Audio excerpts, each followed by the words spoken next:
AP CM Chandrababu అద్భుత వ్యూహాలతో దూసుకుపోతున్నారు. ఇటీవల India today జరిపిన సర్వేలో ఇండియాలోనే మోస్ట్ పవర్ఫుల్ సీఎంగా మొదటి స్థానం సాధించి గుర్తింపు పొందారు. ఆయన ఏ పని చేసినా ఒక పక్కా ప్లానింగ్ ఉంటుంది, విజన్ ఉంటుంది. రెండవసారి నవ్యాంధ్రకు సీఎం కావడంతో ఇప్పుడు రాష్ట్ర అభివృద్ధిపై దృష్టి పెట్టారు. అంతర్జాతీయ పెట్టుబడులకు కేంద్రంగా ఆంధ్రప్రదేశ్ను తీర్చిదిద్దటానికి నడుం బిగించారు. అందుకుగాను 6 పాలసీలు రూపొందించారు. అన్ని రంగాల్లో 30 లక్షల కోట్ల పెట్టుబడులే లక్ష్యంగా 20 లక్షల మందికి ఉద్యోగ కల్పనే ధ్యేయంగా కృషి చేస్తున్నట్లు చెబుతున్నారు.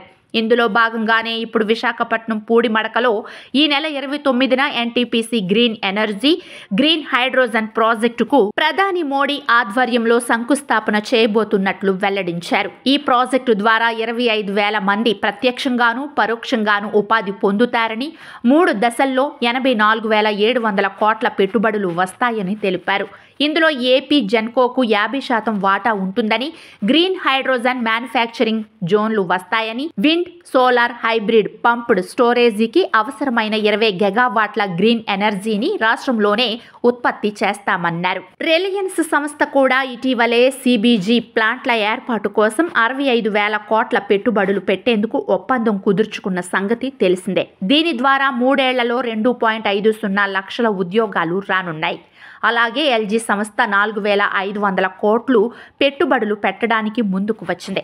టాటా గ్రూప్ విశాఖలో 10,000 మంది ఐటీ ప్రొఫెషనల్స్కు ఉపాధి కల్పించేందుకు ముందుకు వచ్చింది. కొత్తగా మామిడి, అరటి, జీడి బోర్డులను ఏర్పాటు చేస్తున్నట్లు, దీని ద్వారా 30,000 కోట్ల రూపాయలు పెట్టుబడులు ఆకర్షిస్తున్నట్లు వెల్లడించారు. ప్రతి కుటుంబానికి ఒక ఔత్సాహిక పారిశ్రామికవేత్తను తయారు చేయాలనే నినాదంతో ముందుకు వెళ్తున్నట్లు, దాన్ని సాధించి తీరుతామని చెప్పారు. అలాగే ఇంధన రంగంలోనూ 10 లక్షల కోట్ల పెట్టుబడులు, 7.5 లక్షల మందికి ఉపాధి లక్ష్యంగా పెట్టుకున్నామని అన్నారు.